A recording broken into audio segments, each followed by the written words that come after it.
আসসালামু আলাইকুম, চলে আসলাম নতুন একটা ভিডিও নিয়ে। ওয়ানডে টেস্ট দলে টিম ম্যানেজমেন্টের কাছে যিনি অনেকটা অটো চয়েস, সে মেহেদী হাসান মিরাজ জিম্বাবুয়ের বিপক্ষে টি-20 সিরিজের আগে 17 জনের প্রস্তুতি ক্যাম্পেও জায়গা পাননি। শুধু এবারই নয়, গত ডিসেম্বরে নিউজিল্যান্ড সফরেও টি-20 থেকে বাদ পড়তে হয় মিরাজকে। অথচ সেই সিরিজের আগে তিনি ছিলেন টি-20 দলের সহ অধিনায়ক। মিরাজের পরে আন্তর্জাতিক ক্রিকেটে আসা শেখ মেহেদী হাসান 20 ওভারে ক্রিকেটে দলের নিয়মিত মুখ হয়ে উঠেছেন। পাওয়ার প্লে কিংবা ইনিংসের মাঝে তার কার্যকরী অফ স্পিন আর যে কোনো পজিশনে ঝড় তোলার সহজাত বৈশিষ্ট্য আন্তর্জাতিক টি-20তে ধারাবাহিক হতে সহায়তা করছে শেখ মেহেদীকে।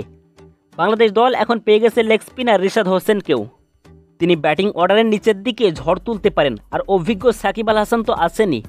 দলে এত সব স্পিনিং অলরাউন্ডার সতীর্থদের সঙ্গে প্রতিদ্বন্দ্বিতায় মিরাজ একটু নয়, বেশ পিছিয়ে পড়েছে। জিম্বাবুয়ে সিরিজ শুধু নয়, বাস্তবতা বলছে মিরাজের সামনে টি-20 বিশ্বকাপের দরজাও হয়তো বন্ধ হয়ে গেছে। টেস্ট আর 50 ওভারের ক্রিকেটে জাতীয় দলের অপরিহার্য মিরাজ কেন 20 ওভারের আন্তর্জাতিক ক্রিকেটে নিজেকে প্রতিষ্ঠিত করতে পারলেন না? এখানে অবশ্য নিজের দায় দেখেন না মিরাজ, উল্টো যুক্তি দেখিয়ে বললেন, চ্যালেঞ্জ আর পারফর্ম করা আলাদা বিষয়।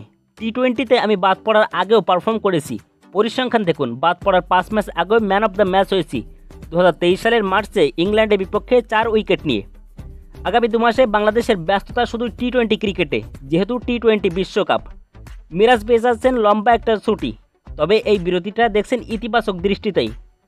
আমার জন্য ভালো হয়েছে, ভালো একটা বিশ্রাম পেলাম, ওয়ানডে ও টেস্টের জন্য ভালোভাবে তৈরি হতে পারবো। বাংলাদেশ দলের পরের ওয়ানডে ও টেস্ট সিরিজ সেই আগস্ট সেপ্টেম্বরে। মে মাসের প্রথম সপ্তাহে ঢাকা প্রিমিয়ার লিগের ব্যস্ততা শেষে কিভাবে বিরতি কাজে লাগাতে চান সেটি নিয়ে মিরাজ বললেন, ফিটনেস ও স্কিল নিয়ে কাজ করব। এরকম বিরতি না পেলে স্কিলের উন্নতি করতে পারবো না। আলাপচারিতা শেষের আগে মিরাজ মুখে হাসি এঁকে এটিও বলে রাখলেন, বেশি দিন দেরি নাই, আপনারাই নিউজ করবেন মিরাজ আবার ফিরছে। তো বন্ধুরা, মেহেদী হাসান মিরাজ টি-20 ফরম্যাটে আবারও বাংলাদেশের হয়ে খেলুক, এটা কে কে চান অবশ্যই কমেন্ট বক্সে জানাবেন। আর ভিডিওটি ভালো লাগলে অবশ্যই একটি লাইক করে দিবেন। আর আপনি যদি আমাদের চ্যানেলে নতুন দর্শক হয়ে থাকেন তাহলে চ্যানেলটিকে অবশ্যই সাবস্ক্রাইব করে রাখুন। তো দেখা হবে পরবর্তী দিন নতুন কোনো ভিডিওতে। ততক্ষণ পর্যন্ত ভালো থাকুন, সুস্থ থাকুন, আল্লাহ হাফেজ।